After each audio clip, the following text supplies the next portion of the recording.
What's happening, everybody? It is about, what time is this? About 1:30 in the morning on Thursday, sometime in March. And I'm getting ready to start mixing song number 9 for Rob Leines' new album. And I've been mixing all week, and I was going to try to get some video done, and one thing led to another, and kind of getting that headspace of working, and there's a lot to get done, and the video fell by the wayside a little bit. So I thought I'd take a minute to just go over, and I'll shoot a little video during this last mix, or the song number 9. There's still one more song, but the last song is very stripped down, so I won't be using as much stuff, so I figured this would be last chance before I'm done to kind of show, I don't know, some of the setup, whatever. We'll try to get a few little clips in there. Got to save some of that for the album release, though. Okay, as you can see, the song I'm getting ready to start mixing is Bourbon Blues. And I do everything on my first mixes as designation R0, which is revision 0 because it's the first mix. Now, I have a little prep to do on this beforehand. I've got to go through and consolidate a few things and just make sure, you know, my crossfades are okay on our edits and stuff, just so I don't run into any problems when I start to mix, because I'm going to consolidate everything down. I'm going to get rid of all the extra audio files and everything, strip this session down to only what I need, and then it's going to come out on the console. And everything so far has been pretty much outboard gear. I'm using the automation on the Trident because I'm using a lot of the rack gear and stuff over here on the inserts of the board and the out on the master out and all that. So pretty much everything's happening out here. There's a little bit of, there's some plug-in stuff happening in the box, especially notch filtering and just some extra EQ, and I want a different flavor or whatnot, but a lot of it, most of it's really happening outside, including the reverb. Let me just go through a few things. Alright, so this has changed a little bit song to song, but a few things anyway. Some have stayed everything. The Hairball Audio Blue Stripe has been on the bass the entire album. And this is getting, it's the 20-to-1, but it's actually just wired backwards, so it's really 4-to-1. And it's been getting hit pretty hard, and I'm following that up with, down here, one of my Affect 651. It's a little dark down here. This top 651, just to kind of keep things in control. The drum bus has been pretty consistently through the Overstayer VCA compressor with the Tonelux EQ5P. The snare on the majority of the songs, a few songs it got no extra compression, but then probably the last 4 it's been going through this TX5C. And I've been alternating the kick between my Joe Meek Misi and down here the DBX 160X, depending on what flavor I want, really. The DBX has it's a bit more aggressive and a little bit more pointy, and the Joe Meek is a little bit thicker, a little bit rounder, so just more of a tone change than anything. The guitar bus, been through the Daking the whole time. This thing just sounds nice and open. Most of the time it's not really compressing a whole lot, maybe just a half dB, sometimes dB at the most, but it just kind of opens things up. Then these two, the WA-76s, they're kind of the swing compressors song to song. Like sometimes it's on the acoustic guitar, sometimes there's a harp, and this one, depending on the song, it's harmonica, or it might be a fiddle, or like on the last song, Gasoline, this ended up being on the female vocal. And then the acoustic guitar, it's not always used, it's kind of been there on every song. I think there's only one that I actually turned it off where it wasn't doing what I wanted it to do, but most of the time that's kind of what's happening with those guys. Now the vocal's where things get a little bit fun, because I've been trying a couple different things out this time around. And what I'm doing is I'm taking the main vocal and I'm splitting it on 3 tracks, sending it to 3 different compressors with a little bit different EQ, and then they all, here I'll just show you. Be easier, why talk through? So this is pretty much where all the main vocal stuff's, and it's actually a Me C, not a Me Q. But they come here, so there's my 3 compressors, and then I use my aux send up here on the console, right here. This sends to channel 24 on the console, which is the Vox return. And then this is where it sends off to get a little bit of the outboard effects. But I'm choosing, you can see Vox C21 here is one of the Joe Meeks. It's thick. I like it. It's a little dark, but it's definitely thick and adds that.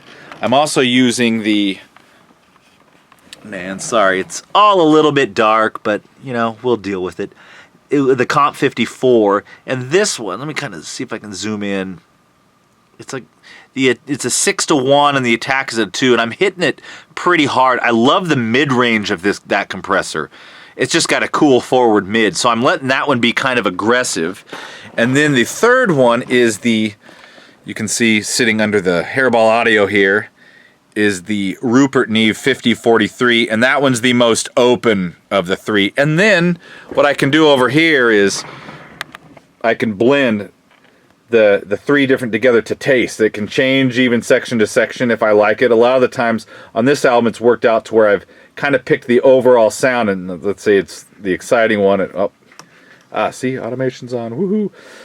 Good, I just didn't lose my settings. I might push one forward over the other ones, you know. So that's kind of that. And then the last stuff. This is the fun part. I've been using a lot of my Yamaha SPX 90, which I totally love. Also, some of this TC Electronics that follows the SPX 90. This is pushing into that, and usually this is just either de-essing a little bit, or it's just a tiny bit of reverb to soften like delays and stuff up. And then I'm using this Lexicon MX400, which this thing's pretty freaking cheap, but it has a few settings that are really cool. And once you tweak them out, maybe this stuff's tweakable, but there's a few settings on that thing that are really nice. I tweaked it out a little bit to make them really usable, and then they come back up on the console, and I can EQ it even a little bit more, or compress it or whatever. That's kind of the setup for everything. Here, I'll just run through the console real quick. Let me get an overhead shot so you can see there's all my auxes being sent to, like the vocal effects is on 1. 2 is left open in case I need it for something. It's kind of my swing aux send. Then on 3 is my drum effects going to the Lexicon. The vocal send, as I just showed you on the other end, is here on 4. And then 5 and 6, which is stereo, is the Lexicon for the guitars. It's panable, and then my drum parallel compression gets sent via 7 and 8. And then it all comes up, well, like down here, the drum effects and the vocal effects are actually coming up on 17 through 20 on the console. So I can automate it, which I do. I can also EQ it, which you can see I am. And then the other ones, like the parallel compression is up here on the effects returns, so is the Lexicon B for the guitars, and I am using the EQ on there too. And then this last one is for any in-the-box effects that I'm using. Like a reverb, or I may have parts like background vocals that I want something a little bit different on. So I can set everything up in the box and it sends out. In this case, I've dedicated channels output 29 and 30, just go to that, so anything in the box I send to 29 and 30 comes out up there. And I have a couple delays and I think a Lexicon reverb there as well. So, but anyway, I gotta do a little editing, or not editing, I just need to clean the session up and get it ready to mix. So once I get everything out on the board, I'll be back. You know, I'll just do a little bit here and there as we're going. And yeah, I'm gonna get started. It's the wee hours of the morning. It's a good time to mix, baby. See you in a minute.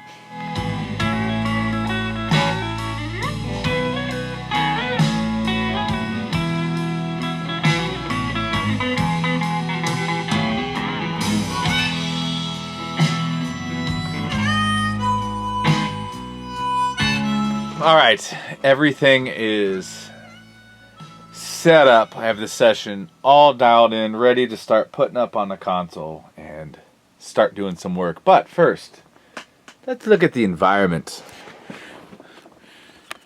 One thing I do when I'm mixing, I have all my Real Traps panels. See if I can pan out a little bit here. Oh, wrong way. That I put up around that side of the room. Just tightens things up. You know, because this whole wall is all 4-inch thick absorbers, so I just kind of tighten things up on that side and this back corner, and it makes quite a big difference, actually. All right, so here's what we have going. Let's take a look at this, and I'm sorry for the kamikaze thing here. Don't have time to really do like screen capture or anything, so I'm gonna just film this setup. First off, these first 24 channels right here, through here, down to here. Those are all aux that you can see are, this is the left side of my mixer, and there's all my drums. Then I have, well, this is import from another session, so this is going to become actually another drum one because I need it. And then these two are going to become a couple extras for the pedal steel and the harmonica in this one. But those aux channels, those first 24, all talk to the console. And that is how I'm controlling the automation for all the faders here, and that allows me to do all my moves outside here. So whatever outboard EQ, compression, or whatever I'm using, these faders are post all of that and aren't being affected by what's in the box. Now, like I said, there's still some in the box stuff happening too. So I like using the track stacks in Logic. It's like I can organize this session and get it nice and cleaned up, because there's all my drums right there. And I just stick them in a track stack. So basically, I'm just cleaning things up. You know, so there's all my guitar tracks. Then I have the lead vocals. See, like I said, I have 3 different ones that come out here on the console to right there and go to the one Vox return here on channel 24. And then I have all the background vocals. Now this has some choir-like background vocals. So we got a bunch of oohs. We have some harmonies following the chorus and whatnot. It's pretty bitchin' actually, if I do say so myself. So I'm gonna actually try to get some work done now. It's about 3 in the morning. You know, getting things ready takes a little time, but I'm gonna mix here for a little while still, and then catch a few hours of shut-eye and get up and finish things off. So, all right. Well, I'm gonna get a little work done, and then I'll bring you back in, and we'll see what we get once it's all in the console. All right.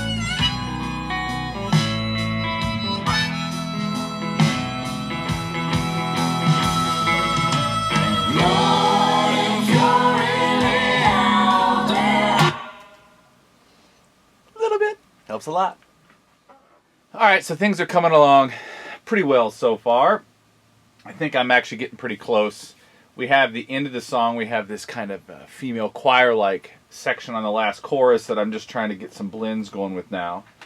And that kind of sounds like this. Lord, if you're really out there, I need your help now more than ever. It's 3 parts. We've got some oohs doing this.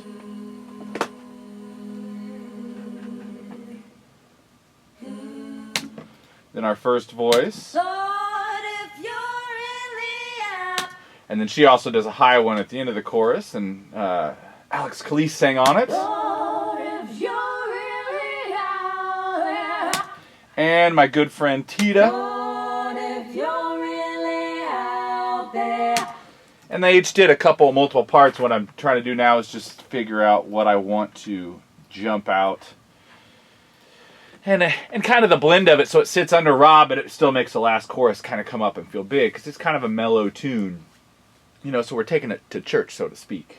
And that's kind of what I'm doing. So what I've done here is I have my oohs going to one aux in the box, and then I have all my other female vocals going to a second aux that I call Vox Bus 1, Vox Bus 2, and then that comes out up here on the console and is getting a little bit of the Lexicon reverb, a little bit of the Trident EQ as well, and then it goes to the master bus. So just working on a blend. If you're really out there, I need your help now more than ever.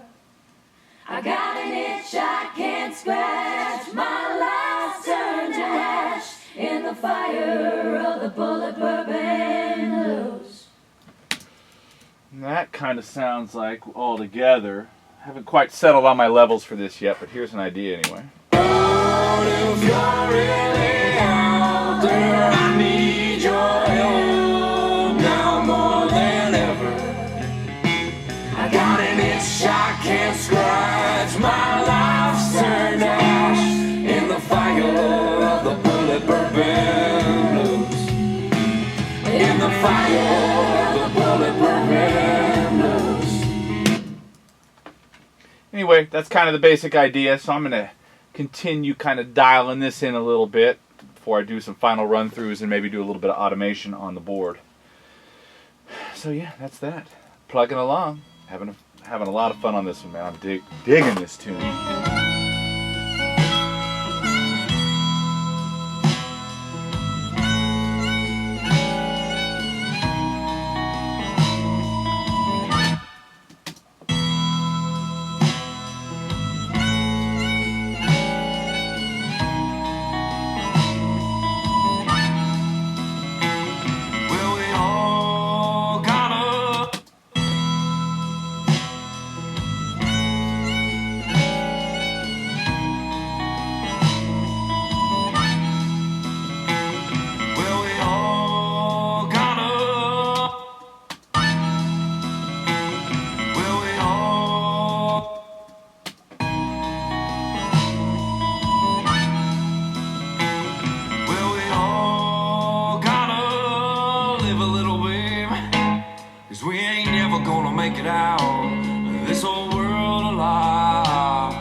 All right, this is part of the massive amounts of fun I've been having the last week working on this album. I've got one more tune to do. I think this one's, for the most part, done. I'm going to take a short little break here and listen to something else, and I'm going to come back and do a couple listens through on a few different speakers just to see if I'm digging it, make any last-minute changes. Pretty much everything from the beginning stayed the same. I think the only outboard I really changed is I ended up putting the kick drum through one of the Pro VLAs just to fuzzy it up a little bit, and it just put it exactly where I wanted it. But other than that, everything is pretty much the way I went through in the beginning. So, all right, I got to take a break and then do some final listens. We'll get, when this is out, somewhere around in here, somewhere we'll have some, or probably in the description, links to where to get the album, where to hear the album. I'm really excited. Rob is a fantastic artist. We've had a blast working on this album, and I just can't wait for y'all to hear it. So, peace out. Keep making music. See y'all around. Woohoo! Rob won't look at me while he's playing.